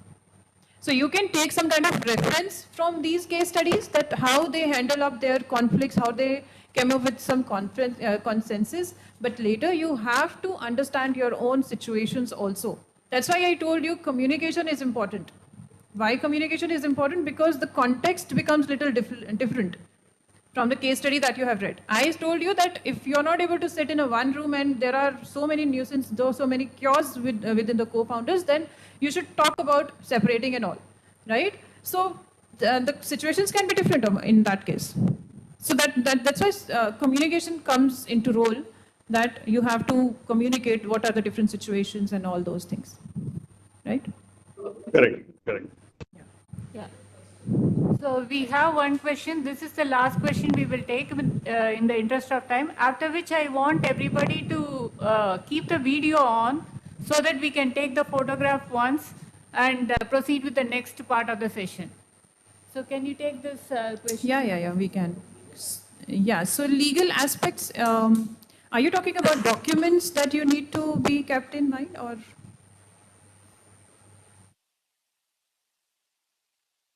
This is Ames Rishikesh. In general. So when you're starting off your startup, so there are a list of documents that you need for the registration. The first thing is, I think you have to get registered in DPIIT website there. So you have to register your startup over there also. So there are, and you will find the document list also in that site, DPIIT, Department of Industry and something like that. I'm not able to recall the full form. DPIIT. Yeah, yes. So you will find all the documents over there. What are the different documents? So they have given full information about it. So you can get all the information there. Thank you, Dr. Hemanati. Yeah, thank you so Can much. we have the video on for a second so that we can take the photographs? Yeah.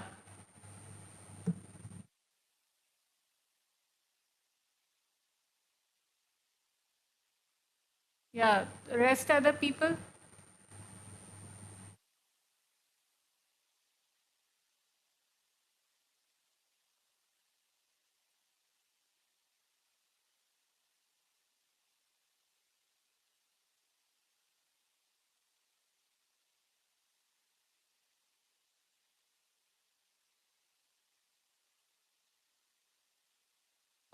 Dr. Rohan, Dr. Smita,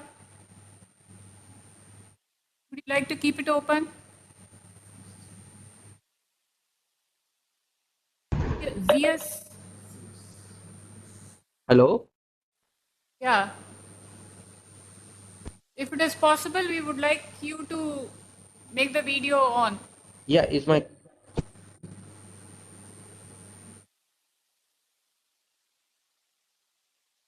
Thank you.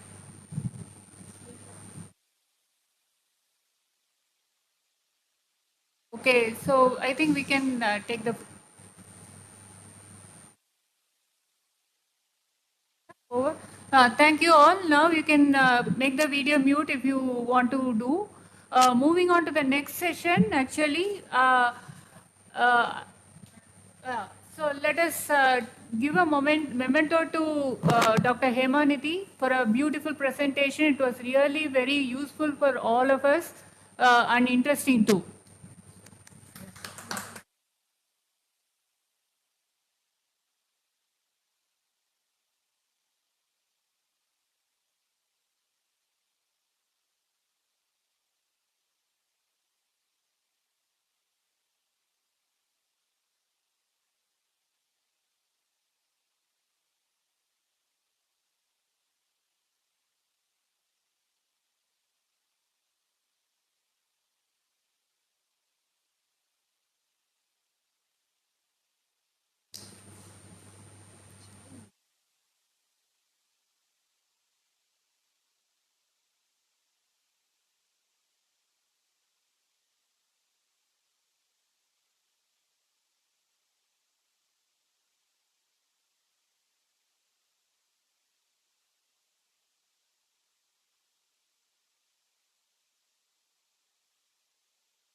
Incubation application.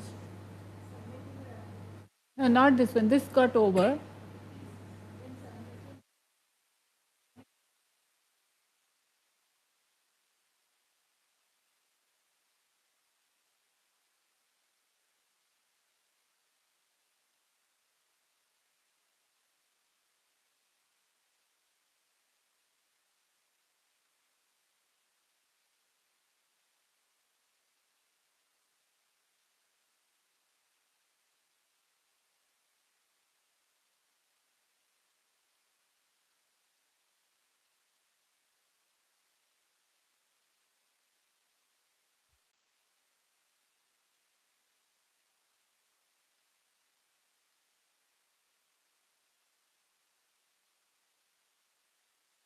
Okay.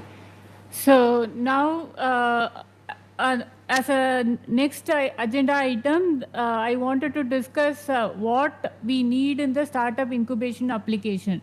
So already Dr. Hemanidhi has explained what is going to be covered in the business model canvas. Most of the application decks usually ask for the details that are covered in the business model canvas. And this application deck is also more or less in line with that. One slide, can you go to the next slide? Yeah. So this is the general information we usually ask for as far as the startup is concerned. It is mostly whether the startup is formed or are you an individual innovator. So these are the general information we would like you to fill. And since you people have applied for BARC technologies in particular, most of you have selected whatever that was available in the BRC website, right? So now the startup description becomes that one, the theme, which is a research topic. But now your task is going to be how you can convert that research topic into a business venture, right? So that is a very lots of brain mapping has to be done, because it is most of the research that we are doing are all multidisciplinary, and based on the skill set and based on the co-founder teams that you are going to have, you need to decide how, in which part of the BARC portion in the same theme where you would like to work on. So identification of that portion, that is very critical.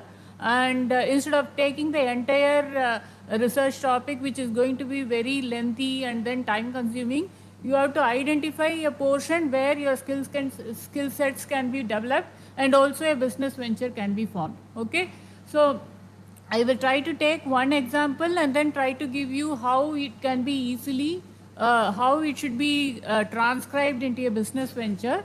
So this is the general detail that we usually look for. At this stage, you may not be having. So whatever information you will be able to give, please give that. So next, yeah. So this is the important slide which you have to think a lot. Okay. So now we are having the BARC technology. For example, I am taking, for this presentation, I would like to take the example of somebody has applied, I think he has applied plasma pyrolysis of methane into hydrogen production, okay? Because he is already having a team of 5 members which he could get. I just took that as an example. Now, what is the problem there? For that, as a research statement, we have been doing the research. So how can you convert that as a business problem? Because it has to help, if you want to make a venture, there has to be a business problem that you are solving, right? So what is the problem that is addressing that research statement? You have to understand that. Can anybody tell, in plasma pyrolysis of methane to hydrogen production, what is the problem that is being addressed? High energy consuming process. So Problem. What is the problem it is addressing? That if you are going to do that as a research, what is the problem it can you are addressing, and which kind of people will benefit? so first problem is the net zero carbon emission. That goal we can achieve by doing Yes. methane pyrolysis. Correct.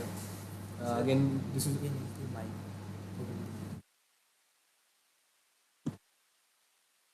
the first problem we solve to net zero carbon emission. Correct. And the other problem is since we are facing one more challenge in the electrical vehicle. So charging is a main concern. If we can produce more hydrogen, we can directly ship to the hydrogen fuel cell. Yeah. So these are the two main problem we are targeting. Correct. So in that statement, it is a highly loaded statement. Where is the problem? Which is the problem you have to identify? If hydrogen is not able to, if you are not able to make hydrogen in very many manufacturing ways, then this is one way. Then the problem is shortage of hydrogen. If methane is going to be emitting a lot and then you are going to address methane emissions, then the problem statement is methane emission, for which why you are taking this as the solution. So the problem and the solution that you are giving should match. So that is what we want to see in this slide. Whatever research problems you are taking, what is the problem you are addressing, and why the BRC solution is becoming a solution for that problem. So there has to be a proper one-to-one match that needs to be identified by you people. And then within that, you can take a short problem, so that because it's all very big, you try to identify which is the skill set that can be directly employed for the first 1 year or 2 year, and then try to see whether you can make a venture out of that. So this much thought has to go behind each of the research problem, for which you need to identify the details that are given in the BARC website, go through it, research papers, and then try to do and try to narrow down the problem to a solvable one and a venture creatable one. Okay, so that is the thing that we want to look at in the first version. So please make an attempt and then share it with us. And that is also going to be, Dr. Hemanidhi was telling what is the value proposition.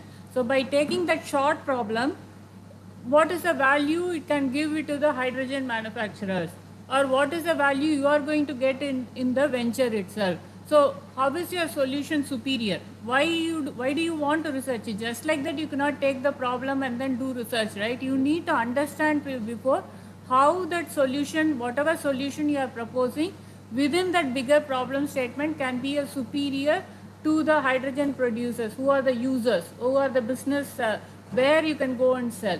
And who are the other people? Maybe you can approach the methane emission people and also can sell the technology.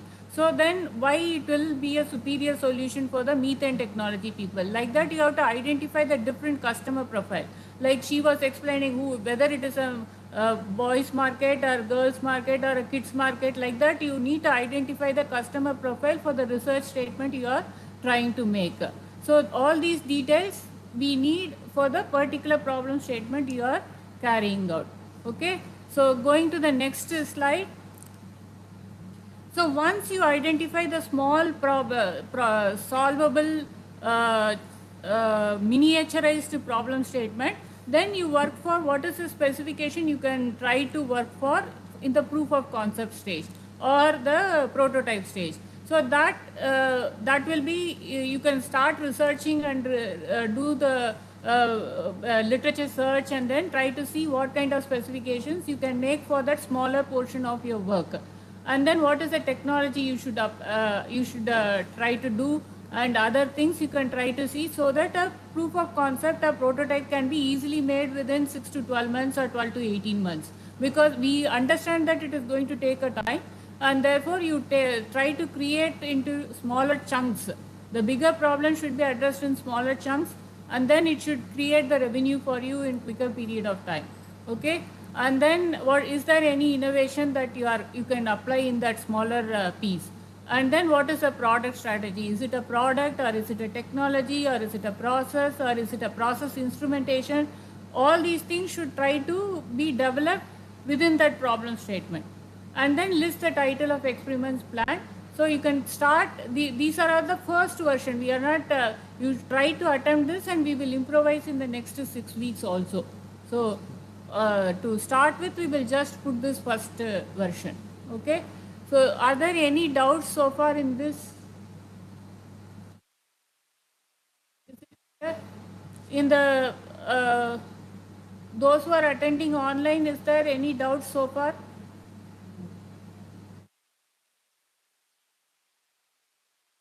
Okay, so then moving on to the next slide. So always we keep 12 to 13 slides only, because investors who are listening won't have patience, and they want everything to be understood in a crystal clear manner. So therefore 12 to 13 slides only is the norm, and this also has only 12 to 13 slides. And you can explain what kind of technology is going to be employed for your proof of concept. Okay, so then next slide. Yeah, so this you can try to address. These are all the first version we understand. So, but you can try to understand which is the market, whether you want to address a hydrogen market, or whether you want to address the methane emission market, or whether you want to address that if it is a technology or giving like plasma pyrolysis, what is the plasma pyrolysis market? So market size will differ depending on who is your customer profile. So think through which one is appropriate for your case, and then take that market size, and then put that. There are many market research papers available. You will be able to get authentic numbers, and then what is the addressable market you can try to identify. Addressable market is usually how much market you can capture. So I know you within the first 2 years you won't be able to capture the entire market, but at least within India, what is the market size, or within your region, what is the market size, or if plasma pyrolysis is the technology that you want to sell, how many companies can sell. So then it will become 10 or 20 numbers only. So like that you need to identify who is your customer profile and how the addressable market can be put. These are all reasonable figures, so you can research and then try to get a proper number. So business model is usually B2B for you for this kind of research problem, so we need not worry about others. Sometimes B2G can also happen. If finally if DAE or somebody is willing to take it up, then B2G can also happen, okay, or any other government bodies. So you think through who can be the best partner for your customer, and then try to put it in the business model. And go to the next slide. So, this is also one important slide which we will be extensively covering in the next 6 weeks online session. How to identify the customers for your research case. So this you will try to work on, and then try to see who can be the first customer who should approach. That you will try to understand during the period. So let us, for this slide, you can at least try to get at least 1 or 2 who can be the best customer profile. And then next slide. Yeah, competitor. So competitor will, you will have to address the competitor from various angles. So competitor, if you are seeing hydrogen as the product, then competitors for whoever is making hydrogen will become the competitor. If you are seeing methane emissions and in that range, if you want to approach the customer, then competitors on that space will have to be addressed. If you are focusing on the technology, and all other different technologies will become competitors. Why plasma pyrolysis is the efficient one, you need to prove. Therefore, you will understand the remaining technologies that are available, and you will compare with them. They become the competitor. So, in what way you are thinking the problem statement? That is why I am saying the first slide, problem statement is very important. You have to understand what is the problem you are solving. Rest of the slides will follow the problem that you have created and why your solution is becoming superior to them. Okay, so then all the other slides is like solving the mathematical equation. It just follows. Yeah, next slide. So these are all very crude way of giving the estimates. We don't want bigger, very accurate statement, but always I have seen people give 30 crores, 50 crores. So nobody will give. Your idea should always be to focus on maybe the development, R&D development cost, and which can be between 5 lakhs or 10 lakhs. Because this is the stage where you will approach the grant, or where you will approach the early stage investor. They will be willing to give only 5 or 10 lakhs for the proof of concept. Therefore, if you are putting 30 crores and 50 crores, directly, usually people try to take it with a pinch of salt. Therefore, you make the numbers reasonable to work at your level with the co-founder and other things.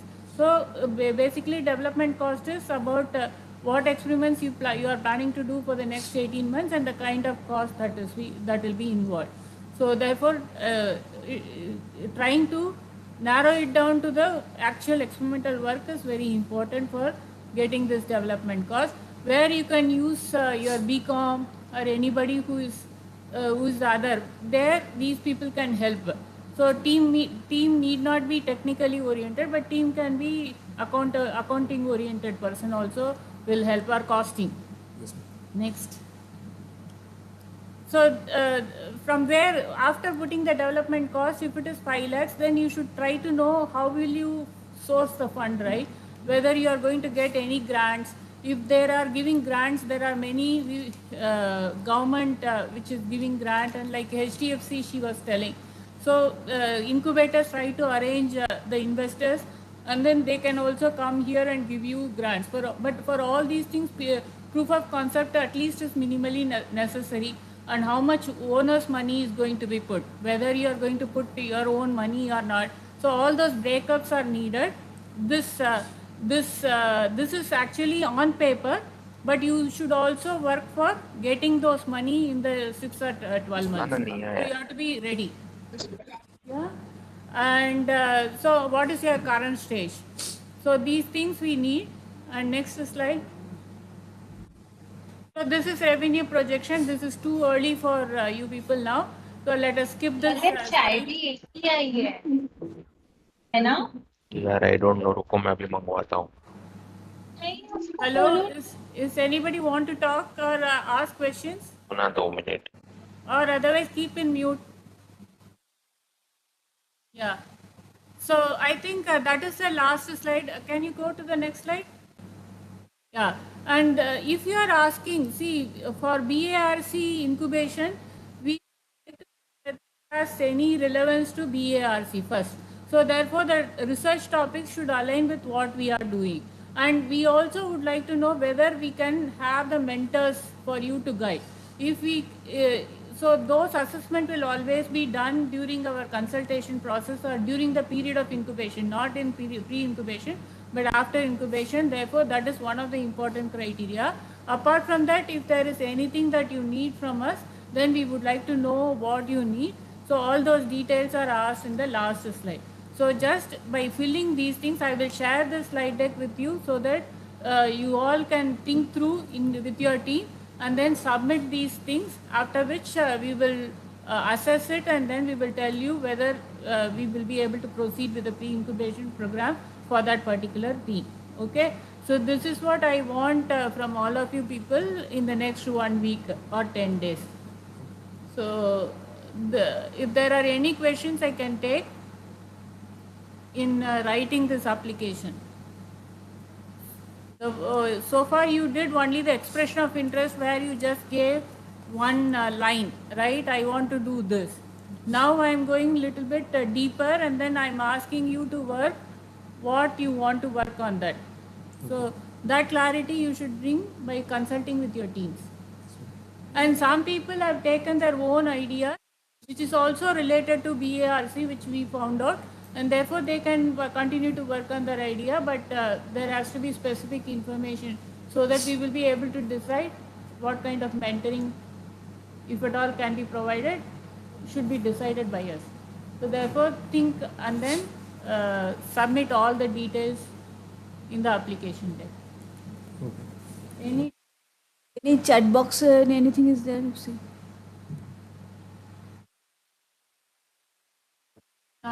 Since so much of information need to be gathered during the time, suppose we could manage some of the points and we left few points, then also it is okay, or Yeah. So during this, we are asking now the first draft, and next 6 weeks online sessions will happen. In the online sessions, we will again try to go through these topics in elaborate, and then we will try to see what expectations you should bring, you should have, so that you jump into that research problem after 6 weeks. You are eligible for that, and then you make all the complete plan available with you. And therefore, first draft, if it is 60% complete also, it's okay for us. We know that most of the details in the latest section cannot be filled by you at this stage, being the idea stage. If you have done a little bit of work, then some PhD topics can be filled. They have done lots of work. But for you having just an idea, we understand how much you will be able to fill. So we will try to see how that can be improved after within the 6 weeks of the course. So we will, if you are filling up to 50% to 60% also, we will consider that.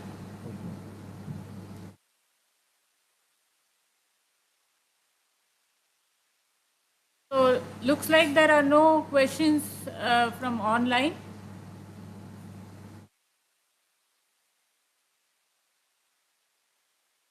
Okay. So that's all I have for the online application, for submitting the application. Next, I am moving on to the next program, next part of the program, which is also going to be the final, after which we are going to have the vote of thanks. We finished the photo session. So what I wanted to do was, now the participants are very less, right? So, but still, I want, if there are some people who want to give their requirements in this session, you are open to give the requirements, so that those who want to join you can express their interest. It is just, we want to, it is not a very, what do you say, very strict procedure.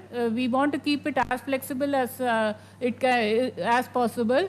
So you can tell your requirements by telling what is your research topic, and then what kind of skill sets you are requiring in your team. If you do not have, and if anybody would want to join your team, they can just raise their hands and then tell. We will take one or two only in the interest of time. Rest others we can take it through email. Because by that time you will understand how this works.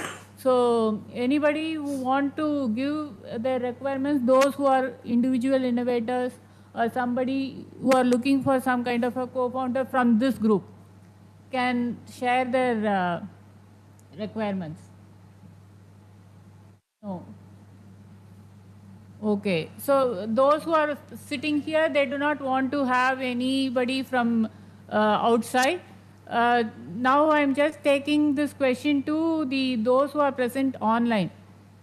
Is anybody would like to share their requirements, so that if others can join, they can express their interest?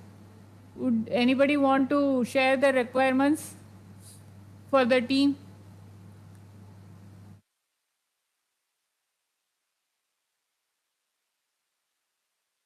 I see only Rohan and Aditi are the two applicants. I don't know. Okay, Rahul. Okay, I'm just Rahul. You can tell your requirements. We will just see whether anybody is interested to Yeah. consider your. Yeah, Padma ma'am, this is Dr. Rohan. We had briefly spoken on the phone. So I am primarily looking or seeking medical physicists who may have had some expertise or experience operating radiotherapy machines. Now I'm unsure if someone from this sort of a background has applied, but if you know someone is there which who has this sort of an expertise, I am keenly interested in onboarding them.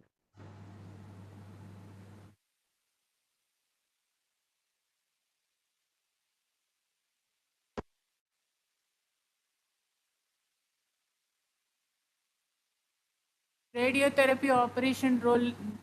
Anybody knows anyone that can be made as a contact to him?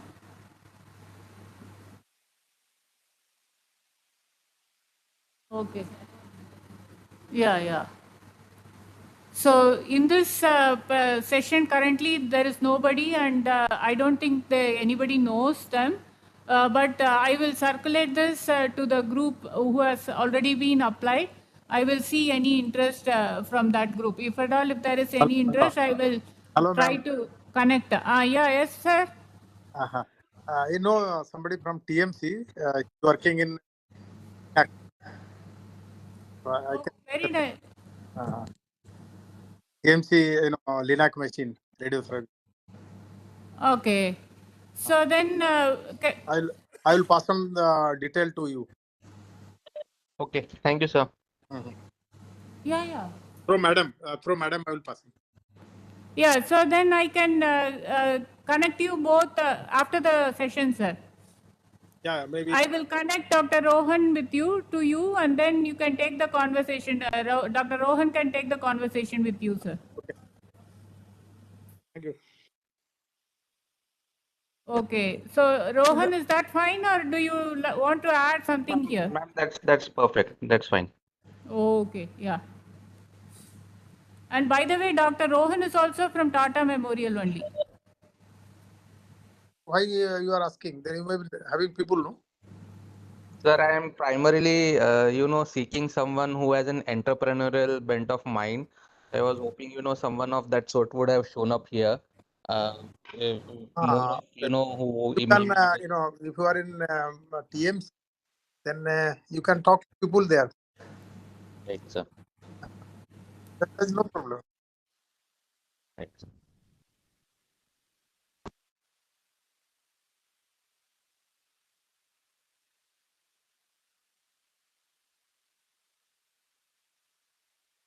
Okay. I hope, Dr. Rohan, it must have answered you now. I will also connect you with Dr. B.K. Nayak later. Okay? Sure, ma'am. Sure. Yeah. So I don't think anybody else has any requirements. Yeah, we would like to know who is this Ames Rishikesh. Can you introduce yourself? Hello, ma'am. I'm Lieutenant Colonel Siddharth. I'm on deputation at Ames Rishikesh, and I'm Rohan's friend as well. Okay. So this is Rohan introduced me to this, so I just thought it was a good thing to understand the nuances. I That's think Rohan. fine. Okay. Yeah. So he has not given the team names, and I did not know about this. Yeah, good. Okay. We just wanted to understand from which team you are. Okay, ma'am. Yeah. Okay.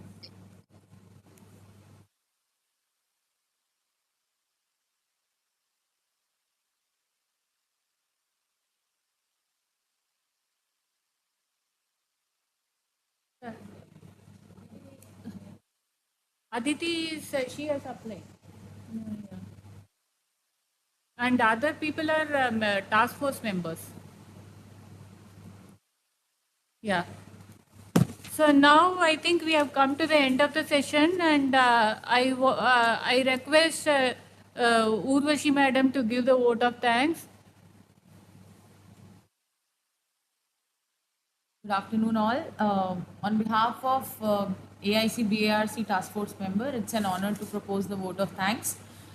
This pre-incubation session jointly conducted by AIC BARC and Homi Bhabha National Institute must have benefited all the students and innovators who are present online and offline.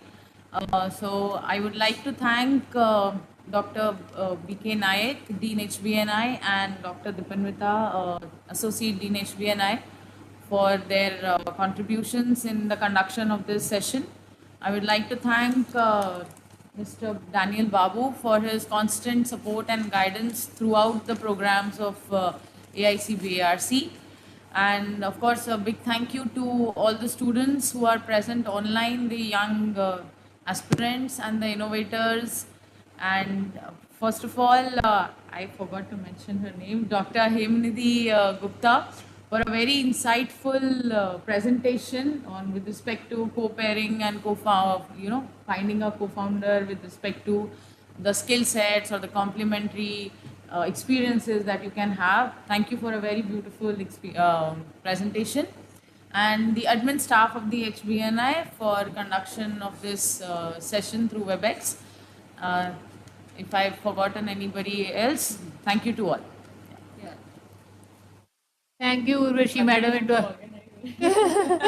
No, you have covered everybody, and it was really good to have you here.